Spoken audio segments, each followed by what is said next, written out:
మన దేశంలో ఇటీవల సభ్య సమాజానికి ఒక దారుణమైన మాట, మనందరం ఒళ్ళు గగురు పుడిచేలా ఇంత దారుణమైన హింస మన దేశంలో జరిగిందా అనిపించే సంఘటన కలకత్తాలో ఒక డాక్టర్ రేప్ అండ్ మర్డర్ సంఘటన.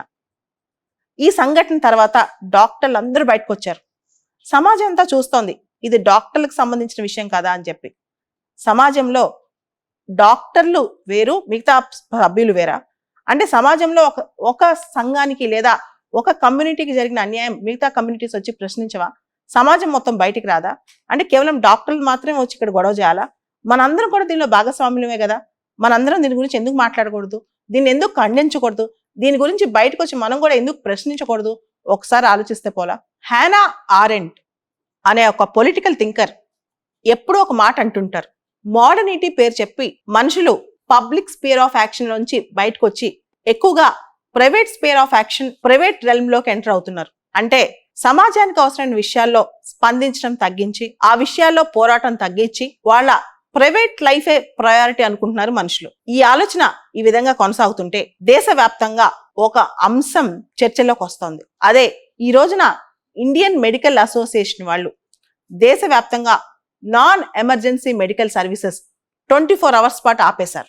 దానికి కారణం కలకత్తాలో ఒక trainee post graduate doctor rape and murder case. అసలు ఏం జరిగింది? కలకత్తాలో ఒక hospital, RG Kar hospital, medical college and hospital, అక్కడ ఒక ట్రైనీ డాక్టర్ రాత్రిపూట 36 hours డ్యూటీలో ఉందంట. ఆవిడ 31 years old డాక్టర్ అన్నమాట. ఆవిడ నైట్ భోంచేసిన తర్వాత తన డ్యూటీ అంతా కంప్లీట్ చేసుకుని కొంతసేపు రెస్ట్ తీసుకోవడానికి ప్రాపర్ ప్లేస్ లేదు, అక్కడ ఆవిడ సేద తీర్చడానికి ప్రాపర్ ప్లేస్ లేదు. నైట్ 2 గంటలకి ఆవిడ రెస్ట్ తీసుకోవడానికి హాస్పిటల్లో ఉన్న సెమినార్ హాల్లోకి వెళ్ళింది. తిరిగి చూస్తే పొద్దున తెల్లారేసరికి ఆవిడ శవం అక్కడ కనిపించింది. తర్వాత కొంతసేపు సూసైడ్ అన్నారు. అటాప్సీ రిపోర్ట్ బయటకు వచ్చేసరికి ఆవిడ పైన అత్యాచారం జరిగింది, ఆవిడ్ని దారుణంగా హింసించారు. హింసించడమే కాదు, ఆవిడ నోరు ముక్కు అన్ని నొక్కేశారు, మూసేశారు అరవకుండా. ఆవిడ తల గోడకేసి గుద్దారు, కింద ఫ్లోర్ కేసారా గోడకేసారా అర్థం కాలేదు. ఆవిడ బాడీ మీద చాలా గ్రామ్స్ ఆఫ్ సెమెన్ ఉంది. ఇవన్నీ చూసిన తర్వాత ఇది ఒక పర్సన్, ఒక వ్యక్తి కాదు, ఒక గ్యాంగ్ రేప్ అయి ఉంటుంది, ఒక గుంపు. ఒక వ్యక్తి వల్ల ఇంత ఇంజురీస్ సాధ్యం కాదు, ఎందుకంటే ఆ బోన్స్ విరిగిపోయాయి, ఆవిడ బాడీ మీద చాలా గాయాలు అయ్యాయి, చాలా ముక్కుల్లోంచి నోట్లోంచి చాలా ప్లేస్ల నుంచి ఆమెకు బ్లీడింగ్ అయింది. ఇవన్నీ చూసిన తర్వాత ఇది ఒక వ్యక్తి మాత్రమే చేసిన పని కాదని చెప్పి నిర్ధారణ అయింది. అయిన తర్వాత దేశవ్యాప్తంగా గొడవలు స్టార్ట్ అయ్యాయి. డాక్టర్స్ అందరూ బయటకు వస్తున్నారు, అందరూ గొడవలు చేస్తున్నారు.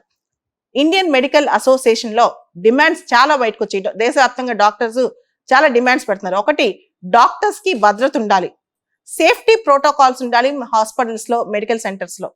అంతేకాదు డాక్టర్స్, ఉమెన్ డాక్టర్స్ కి రెస్ట్ ప్లేస్ కానీ ఇవన్నీ కూడా చాలా సెక్యూర్డ్ గా ఉండాలి. ఎయిర్పోర్ట్స్ లో ఏ విధంగా అయితే సెక్యూరిటీ ఉందో ఆ విధంగా సెక్యూరిటీ వీళ్ళకి కావాలి. దీనికోసం చట్టాలు కావాలి. కరోనా టైంలో ఆర్డినెన్స్ ఏ విధంగా వచ్చిందో ఆ విధంగా డాక్టర్స్ ప్రొటెక్షన్ కోసం ఆర్డినెన్స్ రావాలి. సెంట్రల్ గవర్నమెంట్ దీని మీద డెసిషన్స్ తీసుకోవాలి. అదే కాదు, ఈ పని చేసిన వాళ్ళని దారుణంగా పనిష్ చేయాలి, చాలా కఠినంగా పనిష్మెంట్స్ రావాలి అని చెప్పి అడుగుతున్నారు. అయితే ఇక్కడ ఒక question, Mamata Banerjee west Bengal CM, ఆవిడ కూడా ప్రొటెస్ట్ లో పాల్గొని నిన్న క్యాపిటల్ పనిష్మెంట్, ఉరి తీయాలి వాళ్ళని, వాళ్ళకి మరణ దండను విధించాలి ఎవరైతే దీనిలో పాల్పడ్డారో అని అంటున్నారు. ఇక్కడ క్వశ్చన్, ఒక చీఫ్ మినిస్టర్, ఒక లేడీ చీఫ్ మినిస్టర్ రాష్ట్రం మొత్తం జనాలందరినీ టాప్ మోస్ట్ అంటే పరిపక్వత గల జనాభా రాష్ట్రం మొత్తం ఉంచడాన్ని చీఫ్ మినిస్టర్, ఏ చీఫ్ మినిస్టర్ చేయలేకపోవచ్చు. కానీ ఒక నేరం జరిగిన తర్వాత, ఒక మహిళ పైన ఇంత అఘాయిత్యం జరిగిన తర్వాత ఒక చీఫ్ మినిస్టర్ గా ఫస్ట్ ఇంకా నా రాష్ట్రంలో, నా దేశంలో మహిళలకి ఇటువంటి దారుణాలు జరగవు అనే విధంగా ఇన్వెస్టిగేషన్ చేయటం, టైమ్లీ సేఫ్టీ ప్రోటోకాల్స్ ఇవ్వటం, టైమ్లీ వాళ్ళని చట్టం దగ్గర తీసుకురావటం, ఇవన్నీ ఆవిడ బాధ్యత కాదా? ఇది మొట్టమొదటి క్వశ్చన్. రెండో క్వశ్చన్, డాక్టర్స్, దేశవ్యాప్తంగా డాక్టర్స్ అందరూ బయటకు వస్తున్నారు. అంటే అక్కడ జరిగింది ఒక డాక్టర్ అని మాత్రమేనా? కేవలం ఒక డాక్టర్ గానే చూస్తున్నామా? ఒక మహిళ, ఒక భారత పౌరురాలు, 140 కోట్ల భారతీయుల్లో ప్రతి ఇంట్లో మహిళలు ఉన్నారు. ఒక మహిళకు జరిగితే రేపు మన అక్కకో చెల్లికో జరిగితే ఇలానే సమాజం, మిగతా సమాజం స్పందిస్తా? 140 కోట్ల భారతీయుల్లో అట్లీస్ట్ చదువుకున్న వాళ్ళు కనీసం సగం మంది ఈరోజు గట్టిగా దీన్ని ఖండిస్తే ఇలాంటి క్రైమ్స్ రిపీట్ అవుతాయా? నిర్భయ ఇన్సిడెంట్, దిశ ఇన్సిడెంట్, ఇలా పైకి అంటే బయటికి తెలిసే ఇన్సిడెంట్స్ కొన్నే, తెలియకుండా జరిగే దారుణాలు, వీటన్నిటిని మనం ఆపగలుగుతున్నామా? సో దీనికి ఎవరు బాధ్యత?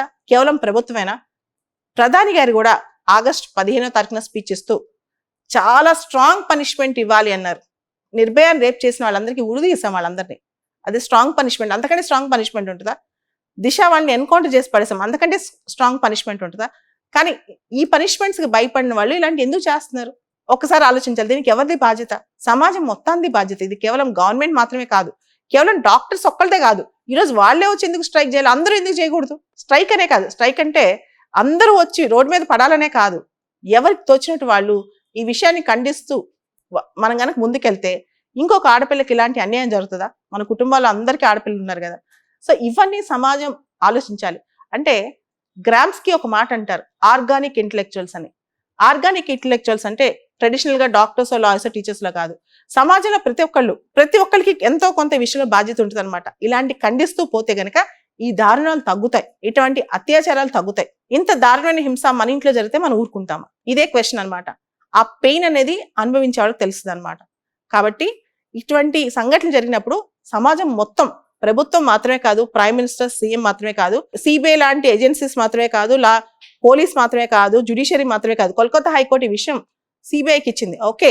కానీ ఈ విషయంలో ఒక దొంగ దొరుకుతాడు, తప్పు చేసినట్టు 10 మంది దొరుకుతారు, ఈ రేపిస్టులు దొరుకుతారు, అంతా ఓకే, వాళ్ళని తీసుకొచ్చి రేపు పొద్దున ఉరిదీస్తాం. So it is not only the severity of punishment but certainty of punishment. అసలు తప్పు చేసిన ఎంతమంది తప్పు చేశారు? తప్పు చేసిన వాళ్ళు దొరుకుతారా? తప్పు చేసిన వాళ్ళు నిజంగా దొరుకుతారా? ఇది కూడా పెద్ద క్వశ్చన్. మనం చూసాం ఆంధ్ర, తెలంగాణలో కూడా చాలా రేప్ అండ్ మర్డర్ కేసులు. దీనిలో తప్పు చేసిన వాళ్ళు నిజంగా దొరికారా? పేర్లు ఇక్కడ చెప్పలేం, కానీ లిస్ట్ అవుట్ చేస్తే చాలా చోట్ల అన్యాయమే జరిగింది కదా. అలాంటి టైంలో ఇటువంటి ఘాతుకాలు అంటే అక్కడెక్కడో కలకత్తాలో జరిగింది, మన ఇంట్లో జరగకపోవచ్చు కదా. అంటే మొన్న తెలంగాణలో జరిగింది, హైదరాబాద్ జరిగింది, అంతకుముందు ఇంకెక్కడో జరుగుద్ది, రేపు మన ఇంట్లో జరుగుద్ది. కాబట్టి సంఘంలో, సొసైటీలో ప్రతి ఒక్కళ్ళు ఇలాంటి అంశాలు వచ్చినప్పుడు వాళ్ళ వంతుగా వాళ్ళు కాస్త ముందుకొచ్చి గట్టిగా ప్రశ్నించకపోతే, గట్టిగా మాట్లాడకపోతే ఇలాంటివి జరుగుతూనే ఉంటాయి, మనం భరిస్తూనే ఉండాలి. ఈ కథ ఇంతటితో ముగేదన్నమాట. నిర్భయ ఇన్సిడెంట్ వచ్చినప్పుడు నిర్భయ యాక్ట్ చేశారు, డొమెస్టిక్ వైలెన్స్ యాక్ట్లు ఉన్నాయి, డౌరీ ప్రొహిబిషన్ యాక్ట్స్ ఉన్నాయి. ఇలాంటి నేరాలకి, ఉమెన్ రేప్ అండ్ మర్డర్ కేసులకి మనకి ఆల్మోస్ట్ ఉరిశిక్షలు ఉన్నాయి. ఇన్నున్నా సరే భయం లేకపోతే ఎలా? అంటే సమాజ బహిష్కరణ అనేది దీనికి చాలా ఇంపార్టెంట్. యాంటీ సోషల్ ఎలిమెంట్స్ ఎక్కడ స్టార్ట్ అవుతాయో అక్కడి నుంచి బహిష్కరణ స్టార్ట్ అవ్వాలి. ఇది ఈ స్టోరీకి ముగింపు అవుతుంది. కానీ కేవలం డాక్టర్సే బయటకు వచ్చి వాళ్ళు మాత్రమే పోరాడితే దీనికి ముగింపు జరగదు. గవర్నమెంట్ సడన్ గా ఒక ఆర్డినెన్స్ తీసుకొస్తేనో, వాళ్ళు ఉరితీసేస్తేనో సమస్య పరిష్కారం అవుతుందంటే అవ్వదు.